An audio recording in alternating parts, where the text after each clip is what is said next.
Okay, bismillahirrahmanirrahim. Assalamualaikum warahmatullahi wabarakatuh. Waalaikumsalam. Alhamdulillah Rabbil Alamin. Pada malam yang indah ini kami akan membentangkan ataupun menceritakan satu pembenahan plastik yang berkaitan dengan kaedah fiqh dan kehidupan seharian kita. So pada malam ini didatangkan khas kepada kita, iaitu ahli panel kita yang pertama. Sila perkenalkan diri. Dina. Okay, Assalamualaikum warahmatullahi wabarakatuh. Nama saya Daniel Arifin Jalini. Nombor metrik 13 JD, ketua F0099. Okey, next. Aras, silakan. Assalamualaikum, nama saya Farah Rabi Fikri. Nama metik saya ialah 13 DAG S1111. Hmm. Okay, Sini nama Amir. saya Muhammad Amir bin Muhammad Jabbar dengan nombor metrik F1103. Okay. Okay. Terima kasih kepada ahli panel kita yang kacak-kacak sekalian. Okay, untuk tanpa buang masa, saya akan masuk pengenalan, iaitu apakah itu pembedahan plastik. Pembedahan plastik merupakan pembedahan dengan tujuan untuk perubatan dan pemulihan yang dibenarkan. Contoh, pembedahan untuk mulut yang sumbing atau pembedahan untuk menampal kulit yang melecur. Pemakaian gigi palsu, rambut palsu, mata palsu dan sebagainya dibenarkan untuk tujuan menutup kecacatan. Pembedahan ini juga bertujuan untuk kecantikan seperti memancungkan hidung, membesarkan mata dan sebagainya. Okey. Saya akan ajukan beberapa soalan kepada kita yang pertama, iaitu Daniel Arifin. Apakah yang Tuan faham tentang penggunaan plastik? Okey. Pembedahan plastik adalah kepakaran perubatan atau pergigian yang menggunakan teknik operasi dan instrumental pada seseorang untuk menyiasat atau merawat keadaan patologi seperti penyakit atau kecederaan untuk membantu meningkatkan fungsi tubuh, penampilan atau memperbaiki keruntuhan bahagian-bahagian tubuh yang tidak diingini. Tindakan melakukan pembedahan boleh disebut prosedur pembedahan, operasi atau hanya pembedahan. Dalam konteks ini, kata kerja bedah bermaksud melakukan pembedahan. Kata sifat pembedahan berkaitan dengan pembedahan, contohnya alat pembedahan atau jururawat pembedahan. Orang atau subjek yang menjalani pembedahan itu boleh menjadi orang atau haiwan. Pakar bedah adalah orang yang melakukan pembedahan dan pembantu pakar bedah adalah orang yang mengamalkan bantuan pembedahan. Pasukan pembedahan terdiri daripada pembantu pakar bedah, pakar bius, jururawat peredaraan dan ahli teknologi pembedahan. Pembedahan biasanya berlangsung dari beberapa minit hingga ke berjam-jam, tetapi biasanya bukan jenis rawatan yang berterusan atau berkala. Istilah pembedahan juga dapat merujuk kepada tempat pembedahan dilakukan atau dalam bahasa Inggeris, British ringkasnya pejabat pakar perubatan, doktor gigi atau doktor haiwan. Okey. Okay, terima kasih kepada ahli panel kita yang pertama, iaitu Daniel Arifin.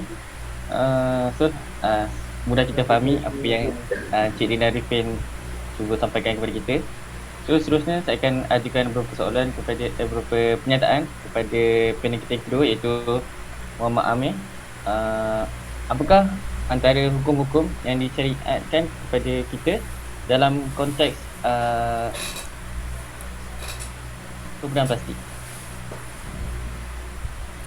Okey, hukum hakam mengenai pembedahan plastik ni dia berdasarkan dalil daripada Nabi Muhammad SAW. Dia pernah bersabda, tidaklah Allah menurunkan sesuatu penyakit melainkan Allah menurunkan pula ubat-ubatnya.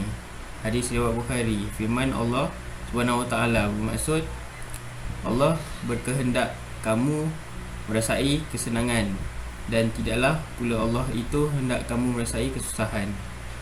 Ayat 185 surah Al-Baqarah. Okey, hukum diharamkan. Nas mengharamkan pembedahan plastik bertujuan selain kesihatan adalah berdasarkan firman Allah sallallahu Subhanahu wa ta'ala, apa yang mereka sembah selain Allah itu hanyalah berhala-berhala, dan mereka tidak menyembah melainkan syaitan yang dilaknat Allah, dan yang telah mengatakan, demi sesungguhnya aku akan mengambil dari kalangan hamba-hambamu bahagian tertentu untuk menjadi pengikutku, dan demi sesungguhnya aku akan menyesat mereka, dan sesungguhnya aku akan memperdayakan mereka dengan angan-angan kosong, dan demi sesungguhnya aku akan menyuruh mereka mencatatkan binatang-binatang ternak, lalu mereka membelah telinga binatang-binatang itu, dan aku akan menyuruh mereka mengubah ciptaan Allah. Dan ingatlah, sesiapa yang mengambil syaitan menjadi pemimpin yang ditaati selain daripada Allah, maka sungguhnya rugilah ia dengan kerugian yang terang nyata. Surah Al-Nisa ayat 117 hingga 119. Terdapat juga hadis menyebut Rasulullah melaknat perempuan yang mentatu dan minta ditatu, dan yang mengikir gigi, dan yang minta dikikir giginya. Hadis riwayat Al-Tabrani. Okey. Kita terima kasih kepada Muhammad Amir. Itu channel kita yang kedua. So ringkasan daripada hukum yang pertama iaitu haram daripada ahli panel kita menyatakan bahawa Allah melarang sekeras-kerasnya, Allah melarang sekeras-kerasnya pembuatan penggunaan plastik kepada manusia yang tiada sebab yang tertentu ataupun kukuh. So di sini ahli panel kita kedua iaitu Muhammad Amir, boleh tak menyatakan contoh penggunaan plastik yang dilarang dalam Islam? Okey, contoh pembedahan plastik yang dilarang dalam Islam ni ialah pembedahan yang bertujuan semata untuk mencantikkan wajah atau tubuh tanpa ada hajat untuk rawatan atau memperbaiki sesuatu cacat. Contohnya seperti operasi untuk memperindahkan bentuk hidung, dagu, operasi untuk menghilangkan kerutan-kerutan, tanda tua di wajah dan sebagainya. Okey. Dari sisi lain, bahawa negatifnya lebih banyak dari manfaatnya, kerana bahaya yang akan terjadi sangat besar bila operasi itu gagal. Okey, bisa menyebabkan kerosakan anggota badan, bahkan kematian. Itu akibat dia lah. Okey, yang ketiga ialah adanya unsur pemalsuan dan penipuan. Sebagai contoh, menggunakan silikon untuk memperbesarkan payudara, ini bagi perempuan lah. Juga diharamkan kerana ia berbahaya selain bukan untuk tujuan kesihatan.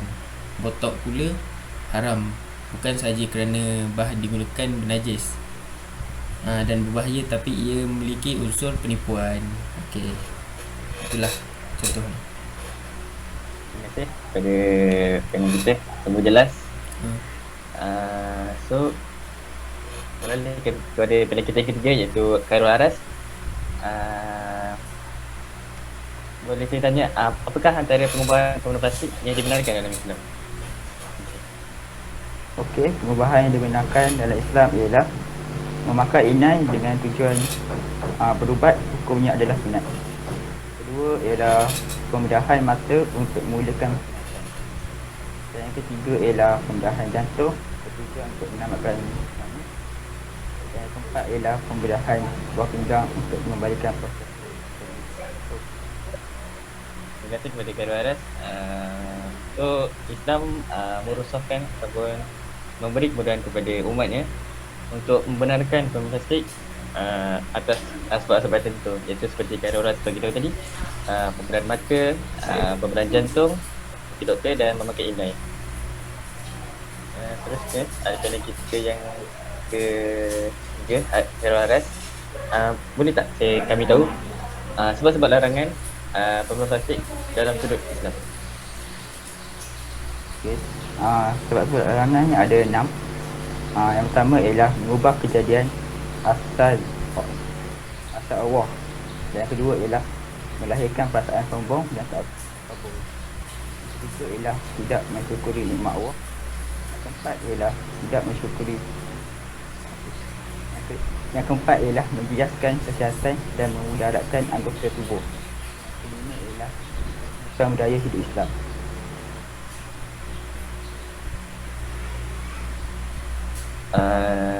Mesej ahli panel kita yang pertama. So kita berbalik kepada ahli panel kita yang pertama, iaitu Dina Arifin. Ya, saya. Okey. Boleh tak Encik nyatakan beberapa contoh pewarna plastik yang dibenarkan dalam Islam? Okay. Beberapa contoh yang saya dapat menganalisis panjang dari dari isi ni. Contoh penggunaan yang dibenarkan dalam Islam ialah untuk membetulkan bahagian mulut yang tumbing atau pembedahan untuk menampal kulit yang melecur, pemakaian gigi palsu, rambut palsu, mata palsu dan sebagainya dibenarkan untuk tujuan menutup kecacatan, bukan kerana untuk kelihatan lebih cantik.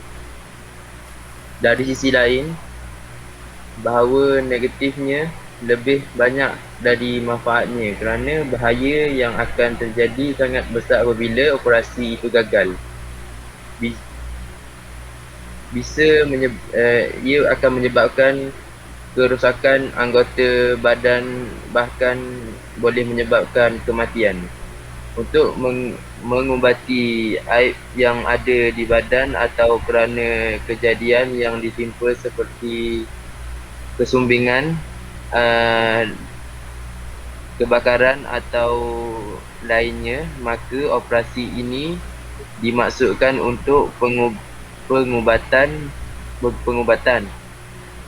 Maksudnya adalah operasi yang dilakukan hanya untuk pengubatan dari aib atau cacat yang ada di badan atau kerana cacat dari lahir, bawaan seperti bibir sumbing, jari tangan atau kaki yang berlebih, dan yang kedua-dua disebabkan oleh penyakit yang akhirnya berubah sebahagian anggota badan. Okey, itu sajalah. So terima kasih kepada ahli panel kita yang pertama dan ahli panel kita yang lain. So di sini saya akan menyimpulkan tentang pewarna plastik dalam Islam, dan secara khususnya hasil perbincangan dalam masalah ini dapatlah kita simpulkan bahawa penggunaan plastik yang bertujuan bagi pemulihan semula adalah diharuskan, manakala penggunaan plastik yang bertujuan semata-mata untuk mengubah kejadian asal bagi tujuan kecantikan adalah haram dan hukumnya berdosa. Jadi isu ini sebenarnya tidak memerlukan kepada kajian yang mendalam dari segi fiqh untuk menyelesaikan masalah ini. Yang penting adalah dapat membezakan tujuan dilakukan penggunaan ini, sama ada tujuannya untuk sia-sia atau kesejahteraan ataupun suatu perkara keperluan atau kemudaratan. Islam adalah satu agama yang tidak ketinggalan dalam menangani isu-isu semasa. Walaupun tidak menyatakan secara spesifik, Al-Quran tetap menyediakan ayat-ayat yang bersifat global yang hanya menunggu sedikit usaha daripada kalangan cendekiawan Islam merumuskan hukum kontemporari daripada ayat-ayatnya. So daripada sini boleh tak antara ahli kita, antara Dina Arifin, Khairul Waras dan Muhammad Amin menyimpulkan satu lagi kesimpulan tentang masalah penggunaan plastik dalam dunia pada zaman kini? Okay, pada pendapat saya, penggunaan plastik ni tidaklah seperti apa yang kita sangka bila kita pergi buat betul. Okey, dah esok keluar cantik. Tak macam tu sebenarnya. Banyak lagi dia punya side effect. Okey, kita lepas keluar bedah dia ada prosedur yang sangat ketat, yang tak boleh kena matahari, tak boleh kena air. Maknanya kalau kita buat bedah muka ataupun gigi ke apa dan sebagainya, kita tak boleh mandi dengan cara yang biasa kita mandi. Kita tak boleh buat ni, tak boleh buat tu, makan kita kena jaga. So kalau kita gunakan benda ni untuk kecantikan, saya rasa memang tidak berbaloi lah. Sebab bila dah bila dah sembuh, dah baik pergi sedia kala, hasilnya tu tidaklah menjadi hebat sangat macam seperti yang kita sangka. Jadi sesuailah dengan larangan dalam Islam, penggunaan plastik itu adalah haram jika digunakan dalam aspek kecantikan ya. Okey, silakan ada panel lain jika ada kumpulan. Okey Mengenai pembedahan plastik ni, sebenarnya untuk umat Islam dia kan diharamkan. Kalau macam agama-agama lain, itu ikut pada diorang lah, sebab ada yang boleh, ada juga yang tak boleh. Kalau macam Islam ni memang diharamkan, sebab satu, dia macam dah mengubah ciptaan Allah kan. Okay. Sebab kalau kita tengok daripada orang-orang luar lah kan, kita open minded. Sebab ada yang lahir tanpa tangan, ada lahir tanpa kaki. So kita sebagai umat Islam ni kena bersyukur lah apa yang ada lengkap. Kita kena bersyukur. Betul tu, saya setuju dengan jawapan dan saya setuju. Okay, seterusnya di panel lain ada yang nak sambung hujah kesimpulan dalam bab ni? Ada? Tak ada. Ada saja kurang ajaran. Okay. Okay, so sampai situ sajalah kita punya pembinaan forum. Kami punya pembinaan forum. So sebelum kami mengakhiri forum ini, ada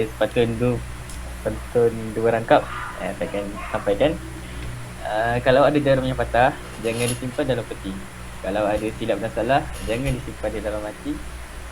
Madah diungkap, santun bicara, pantun melantun mengusik hati. Salah dan silap tutur bicara, mohon diampun seikhlas hati. So yang sajalah kami punya pembentangan forum bertajuk pembedahan plastik. Harap dapat difahami dan mudah difahami oleh semua pihak. Okay, sekian, terima kasih kepada kami. Okay, sekian, terima kasih. Terima kasih, insyaAllah. Semoga berkata kepada Ustaz. Amin.